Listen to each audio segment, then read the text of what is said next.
سب کو خوش آمدید۔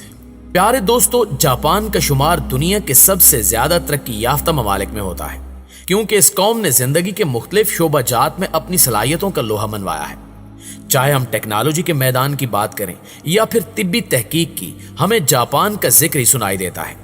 لیکن یہ تو وہ باتیں ہیں جو دنیا کے سامنے ہیں، مگر جاپان سے چند ایسے حیران کن حقائق بھی وابستہ ہیں جن کے بارے میں بہت کم لوگ جانتے ہیں، اور آج کی ویڈیو میں ہم یہی حقائق آپ کے سامنے رکھنے جا رہے ہیں جو یقیناً آپ کے ہوش اڑا دیں گے۔ تو دوستو، یاد رہے کہ جاپان کو ابھرتے سورج کی سرزمین بھی کہا جاتا ہے، جس کی بڑی وجہ یہ ہے کہ دنیا کی چند بڑی کاروباری کمپنیاں جیسے ٹویوٹا، سوزوکی، یاماہا، سونی اور ہونڈا وغیرہ کا تعلق جاپان سے ہی ہے۔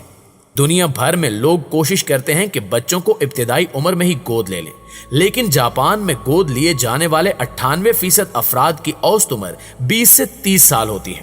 خاص طور پر کاروباری حلقوں میں موجود اس سینکڑوں سال پرانی روایت کا مقصد خاندانی کاروبار کو خاندان میں ہی رکھنا ہوتا ہے۔ اگر کسی شخص کا کوئی مرد وارث نہ ہو تو وہ اپنے رشتہ داروں یا جاننے والوں میں سے کسی بھی شخص کو گود لے لیتا ہے یا انہیں گھر داماد بنا لیتا ہے تاکہ جائیداد گھر سے باہر نہ جائے۔ جاپان میں کام کی زیادتی سے مرنا ایک عام بات ہے، اور ان مرنے والوں کے لیے ایک اصطلاح کاروشی استعمال کی جاتی ہے۔ کام کی زیادتی سے متاثر یا کام کی زیادتی سے مرنے والوں کے لواحقین کے لیے ایک الگ سے کاروشی ہارٹ لائن نیٹ ورک بھی بنایا گیا ہے جو ان کی آخری رسومات کی تیاری کرتا ہے۔ یہاں کاروشی کا شکار کچھ لوگ ہفتے میں 110 گھنٹے یا سال میں 4000 گھنٹے سے بھی زائد کام کرتے رہے ہیں، اور پھر کام کے اتنے دباؤ کی وجہ سے یہ لوگ خودکشی بھی کر لیتے ہیں۔ کام کی سختی کا اندازہ آپ یہاں سے لگا لیں کہ کاروشی کی شکار ایک نرس کو ایک ماہ میں 5 بار 32 گھنٹے کی شفٹوں میں کام کرنا پڑا، جو دل کے دورے اور ان کی جان جانے کا باعث بنا۔ اسی طرح اگر ہم جاپان کے مزید حقائق کی بات کریں تو یہاں حکومت نوجوان لڑکے اور لڑکیوں کی ملاقات کے پروگرام منعقد کرتی رہتی ہے، اور ان ملاقاتوں کی وجہ یہ ہے کہ حکومت کی کوشش ہوتی ہے کہ نوجوان جلد از جلد شادی کر کے بچے پیدا کریں، کیونکہ حکومت کو تشویش ہے کہ 2010 سے اب تک جاپان کی آبادی بڑھنے کی بجائے 1 ملین سے زیادہ کم ہو چکی ہے۔ دوستو، اگر آپ جاپان جائیں اور لوگوں کی ایک بڑی تعداد کو سرجیکل ماسک پہنے دیکھیں تو گھبرانے کی کوئی بات نہیں، کیونکہ یہ وبائی امراض کے پھیلاؤ کی وجہ سے نہیں ہے، بلکہ جاپان میں یہ فیشن بن چکا ہے۔ اور دوسری وجہ یہ ہے کہ جاپانی سرجیکل ماسک پہن کر چہرے کو گرم رکھتے ہیں، اور اس طرح انہیں اجنبیوں سے بھی گفتگو نہیں کرنا پڑتی۔ جاپان میں خواتین کی ٹوائلٹس میں ساؤنڈ پرنسز نامی ایک ڈیوائس لگی ہوتی ہے جو فلش میں پانی بہائے جانے کی مصنوعی آواز خارج کرتی ہے۔ اصل میں فلش میں پانی بہائے جانے کی آواز کے سوا کوئی دوسری آواز باہر جانے پر خواتین کافی شرمندگی محسوس کرتی ہیں، اس لیے خواتین کے ٹوائلٹس میں اس ڈیوائس کا استعمال کیا جاتا ہے۔ جاپان میں متعدد ایسی روایات پائی جاتی ہیں جو باقی دنیا کے لیے یقیناً حیرت کا باعث بنتی ہیں، جن میں ایک یہ بھی ہے کہ اکثر جاپانی شہری دن کی بجائے ہمیشہ رات کو سونے سے پہلے نہاتے ہیں، لیکن اب ان کی اس منفرد عادت کی انتہائی دلچسپ وجہ بھی سامنے آ گئی ہے۔ ایک تحقیق کے مطابق جو لوگ جاپان جا چکے ہیں وہ اس بات سے واقف ہوں گے کہ جاپانی لوگ پبلک بات اور ہاٹ سپرنگز میں نہانے کے عادی ہوتے ہیں، اور لگ بھگ ہر شہر اور گاؤں میں پبلک کے لیے غسل خانے موجود ہوتے ہیں جہاں کوئی بھی مرد، خاتون یا بچے انتہائی معمولی رقم کے عوض نہا سکتے ہیں، جبکہ اس دوران انہیں دیگر لوگوں سے ملنے اور گفتگو کرنے کا بھی ایک موقع دستیاب ہوتا ہے۔ اب اس کی بھی 2 وجوہات ہیں۔ پہلی، شدید موسم، اور دوسری، گھر پر نہانے کی سہولت کا نہ ہونا۔ جاپان میں سردیوں میں درجہ حرارت بہت سرد اور گرمیوں میں بہت گرم ہوتا ہے، اور اس کے ساتھ ساتھ اکثر جاپانیوں کے گھروں میں باتھ ٹب اور پانی کو گرم رکھنے کے انتظامات کی سہولت نہیں ہوتی، چنانچہ وہ نہانے اور چند دیر سکون کے لیے پبلک بات کو ہی ترجیح دیتے ہیں۔ اب آپ سوچ سکتے ہیں کہ پبلک بات میں جانے کے لیے کون سا وقت زیادہ موزوں ہو سکتا ہے، اور وہ بھی جب آدمی نہانے کے ساتھ لوگوں سے ملنے جلنے، گپ شپ لگانے اور کچھ پرسکون وقت گزارنا چاہتا ہو۔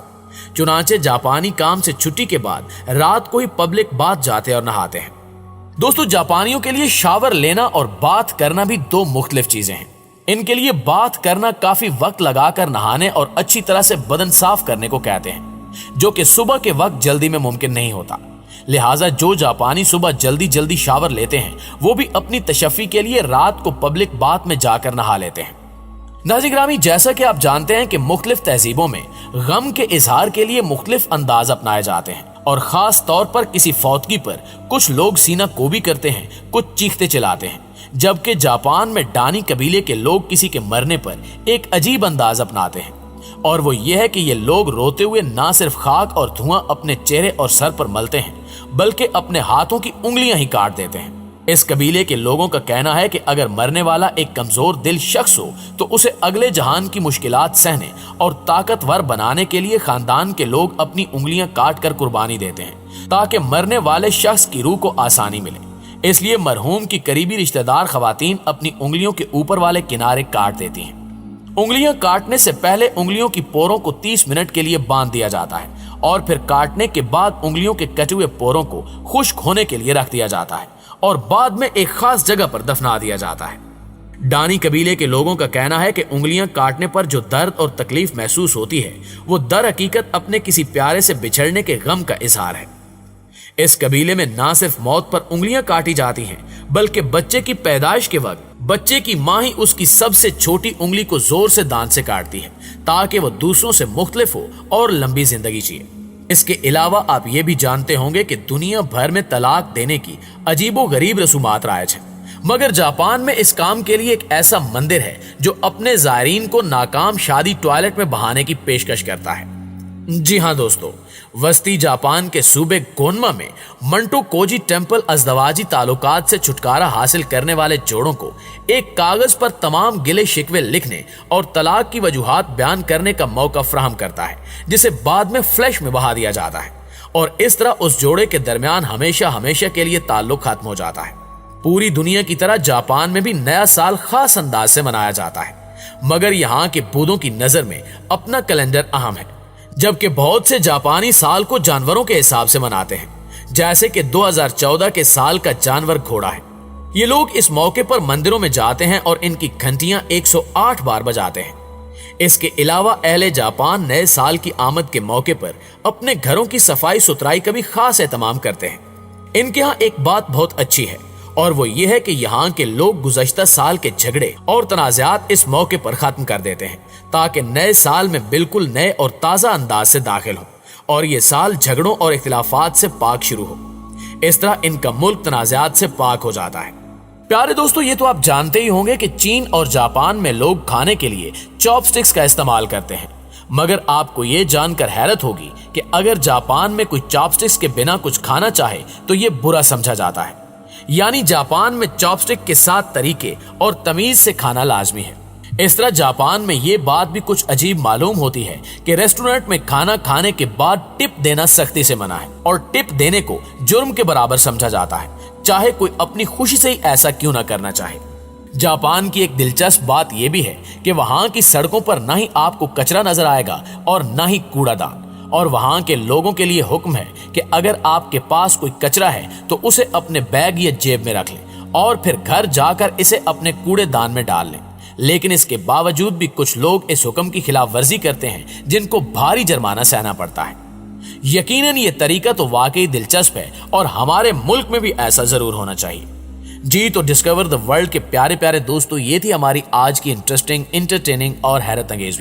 ویڈیو کیسی لگی کمنٹ کر کے ہمیں ضرور بتائیے گا۔ انشاءاللہ آپ سے ملاقات ہوتی ہے اگلی انٹرسٹنگ ویڈیو میں۔ تب تک اپنے پیاروں کا، ارد گرد کے لوگوں کا ڈھیر سارا خیال رکھیے۔ اللہ نگہبان۔